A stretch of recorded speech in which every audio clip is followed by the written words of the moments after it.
तो बेटा साइंस के रिवीजन क्वेश्चंस को डिस्कस करते हैं। तो देखो पहला क्वेश्चन हमारा यहाँ पर दे रखा है, during favourable condition amoeba reproduce by. आपको पता है कि फेवरेबल और अनफेवरेबल दोनों तरह की कंडीशंस होती हैं। तो अगर फेवरेबल कंडीशन होती हैं तो अमीबा जो है वो रिप्रोड्यूस होता है, हम सबको पता है। उसका आंसर है बाइनरी फिजन, हमने क्लास में डिस्कस करा है। तो उसका आंसर है बाइनरी फिजन। अब देखो सेकंड क्वेश्चन, देखो इसमें कह रहे हैं the correct sequence of reproductive stages seen in flowering plant. Flowering plant में जो करेक्ट सीक्वेंस है रिप्रोडक्टिव स्टेज का, तो वो क्या है? सबसे पहली चीज तो हमें ये पता है कि जो गैमेट्स फॉर्म होंगे, उसके बाद जाइगोट बनेगा, उसके बाद एम्ब्रियो बनेगा और फिर सीडलिंग होगा। तो सबसे पहली चीज तो यही आती है ना कि आपका जो गैमेट्स हैं वो उनकी फॉर्मेशन हो। गैमेट्स फॉर्मेशन के बाद उनका फ्यूजन होना जरूरी है। फ्यूजन के बाद धीरे धीरे डेवलपमेंट के बाद एम्ब्रियो बनता है और उसके बाद सीडलिंग होता है। तो ये है हमारा करेक्ट सीक्वेंस। अब तीसरा क्वेश्चन बहुत इंपॉर्टेंट है, ये कार्बन चैप्टर से है, तो आप बहुत ध्यान से समझना है इसको। इसमें कह रहे हैं 1 मोल ऑफ एल्केन पी। कोई एल्केन है, ठीक है, वो पी बता रखा है, is burn in excess of oxygen to yield 6 mole of carbon dioxide. तो उसको हमने बर्न करा इन एक्सेस ऑफ ऑक्सीजन में। हो सकता है कि आपको ये ना बोल के सीधा बोले कि उसका कंबर्शन करा है, तो आप ध्यान रखना बात एक ही है, ठीक है। और 6 मोल ऑफ कार्बन डाइऑक्साइड हमें मिलेगा उसमें, मतलब प्रोडक्ट में, और 14 मोल्स ऑफ वाटर मिलेगा। तो ये कह रहे हैं केमिकल फॉर्मूला और केमिकल नेम बताओ कंपाउंड का।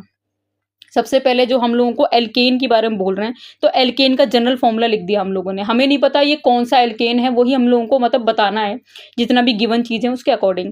तो एल्केन का फॉर्मूला लिखा और आपने इसको बर्न करा ऑक्सीजन की प्रेजेंस में, तो साथ में इसका रिएक्शन ऑक्सीजन के साथ होगा। और आप ध्यान रखना ये कंबर्शन है एक तरीके से, तो हमेशा कंबर्शन में प्रोडक्ट जो हमें मिलते हैं वो कार्बन डाइऑक्साइड और वाटर मिलता है।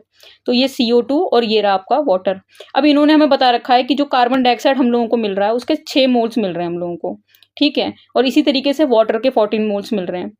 अब आप एक ध्यान रखना, ये जो हमें बता रखा है ना 6 मोल, ये बड़ी इंपॉर्टेंट चीज है। अगर आप ध्यान से देखो तो यहाँ पर जो कार्बन है वो 6 है, कार्बन 6 है। हमारे प्रोडक्ट से हिसाब से हम लोग कहेंगे जो कार्बन डाइऑक्साइड के मोल्स हमें 6 दे रखे हैं।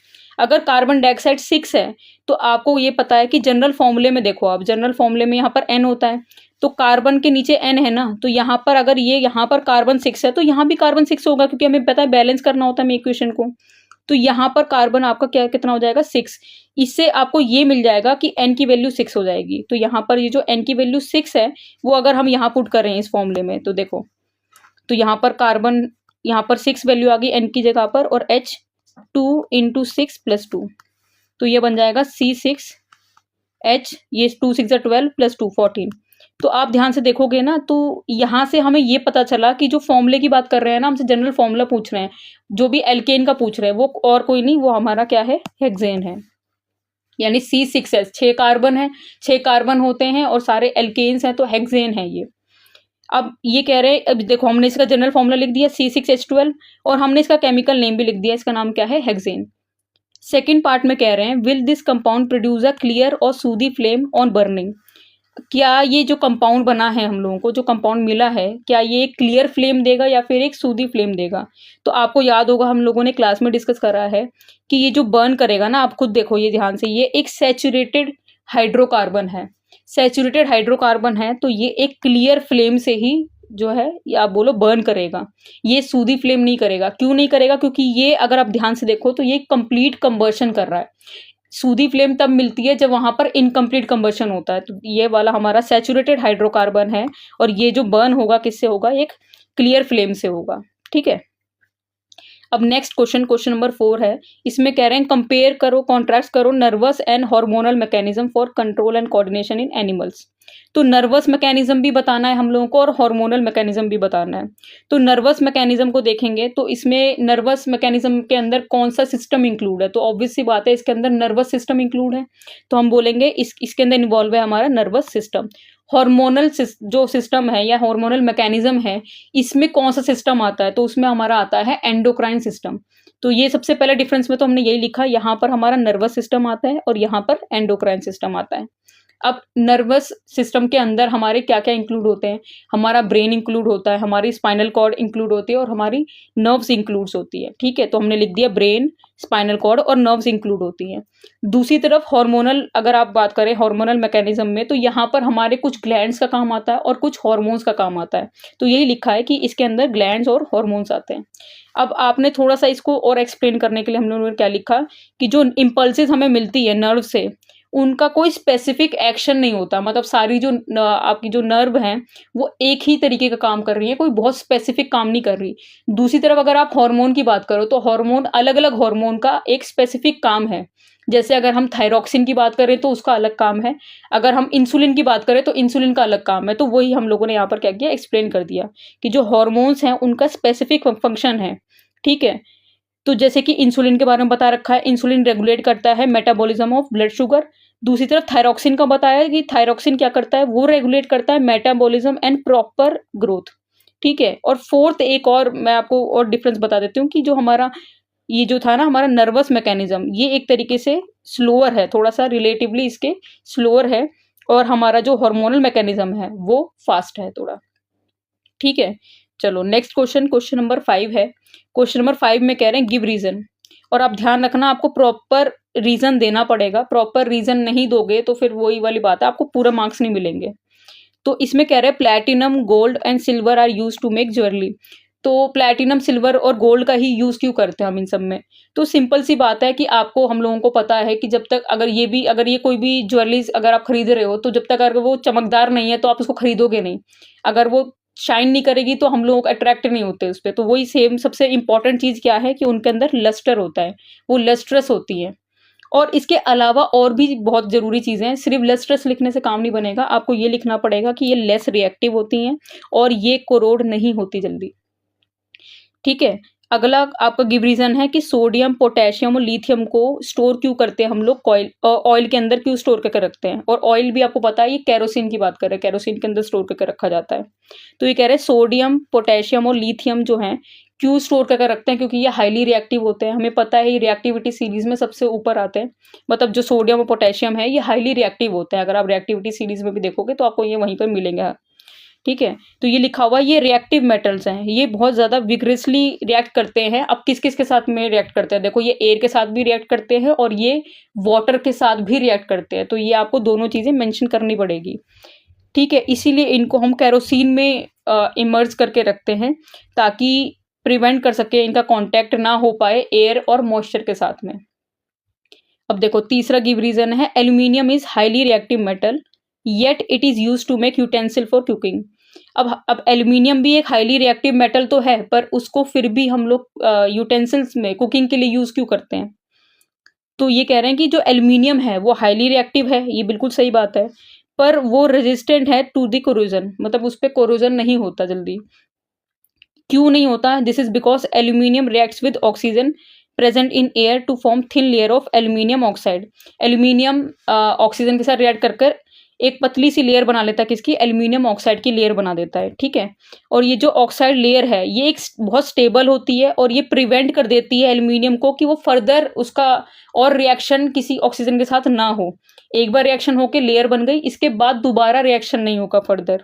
ठीक है, इसके अलावा और क्या, मतलब इसके अंदर और क्या ऐसी चीज़ें हैं जिसकी वजह से हम इसको यूटेंसिल में यूज़ करते हैं? तो ये लाइटर वेट में होता है, बहुत हल्का होता है वेट में, और ऑब्वियसली बात है ये गुड कंडक्टर ऑफ हीट भी है।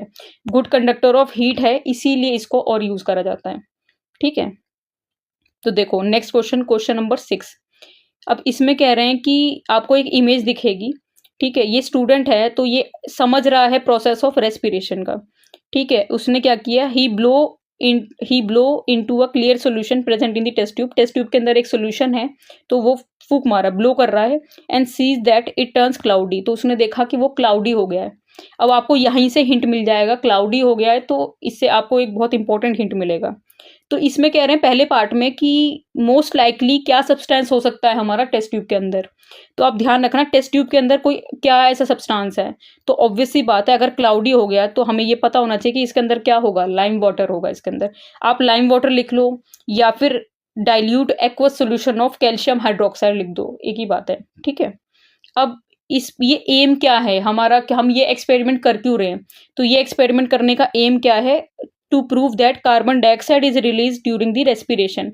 ये जो पूरा प्रोसेस है, ये एक्सपेरिमेंट है, ये करा जा रहा है सिर्फ ये पता लगाने के लिए कि जो हमारी रेस्पिरेशन में जो है कार्बन डाइऑक्साइड रिलीज होती है। ठीक है, इसके बाद हमसे थर्ड पार्ट में पूछा है what kind of respiration is shown in the experiment. कौन से टाइप का रेस्पिरेशन शो करा गया है। तो ऑब्वियस सी बात है, अगर ये हम लोग हैं यहाँ पे इन्वॉल्व, तो ये एक एरोबिक रेस्पिरेशन ही होगा। आपको पता है जो कार्बन डाइऑक्साइड है वो प्रोडक्ट एरोबिक के अंदर भी है और आपका फर्मेंटेशन के अंदर भी ये प्रोडक्ट बनता है। पर फर्मेंटेशन क्योंकि ह्यूमंस के अंदर नहीं होता, तो इसीलिए ये क्या है, ये हमारा एरोबिक रेस्पिरेशन के लिए है। ठीक है, तो आप देख सकते हो इसमें लिखा हुआ है, यही सेम चीज लिखी हुई है।